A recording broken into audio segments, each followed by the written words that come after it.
let's get the Juncker stuff out of the way. Do the markets actually really care about this? I think that at the moment they don't, because I think the UK threat is partly for domestic political politics, and I don't think Cameron's going to go as far as suggesting the UK would withdraw. I think he's going to indicate that the Juncker decision will make life more difficult and could, in the worst case, produce an exit if there's a referendum in 2017. But for the market's bias is that current opinion polls suggest that Labour and the Liberal Democrats are going to be the next government. So it's unlikely that we'll actually get a referendum. There's talk of an agreement to apply EU fiscal rules more flexibly. Would that be good news or bad news for growth? I think that's been sort of coming generally. I think there's been a sense that maybe there was too much austerity and that there needs to be ongoing fiscal consolidation, but maybe not at the pace that was seen in 2011 and 2012. So I think that really reflects, the broader sort of consensus in Europe, and actually is necessary to help the recovery story.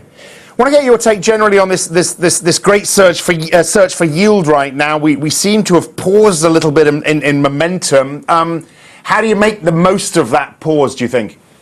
I think it's interesting that, that if you look at different markets on a valuation basis, so equities you use price earnings, bond yields you look at real yields, or nominal bond yields, spreads you look at historical comparisons.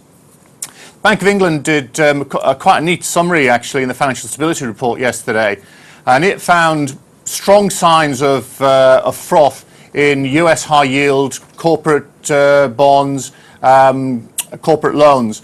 But equities, not so much. And I think really sort of equities are still the area, except for maybe the US, which is seen to be stretched, where fund managers and asset allocators are looking for the G3 liquidity story from the Fed, the ECB and the Bank of Japan to actually keep on pushing markets higher for the remainder of 2014. And it's got to be said that given the recent Fed stance, they're unlikely to cause a tightening tantrum anytime soon. On the back of the weak Q1 GDP out of the US and the smaller than expected rise in consumer spending, do you worry about the momentum we've seen in the US economy? No, I think we've seen enough data in Q2 to make us believe that there's going to be sort of a very substantive 3%, plus 3% bounce back in Q2. We're obviously now waiting for the payroll figures, which is out next Thursday because of the July the 4th holiday, and that's really the key focal point in terms of data for the market.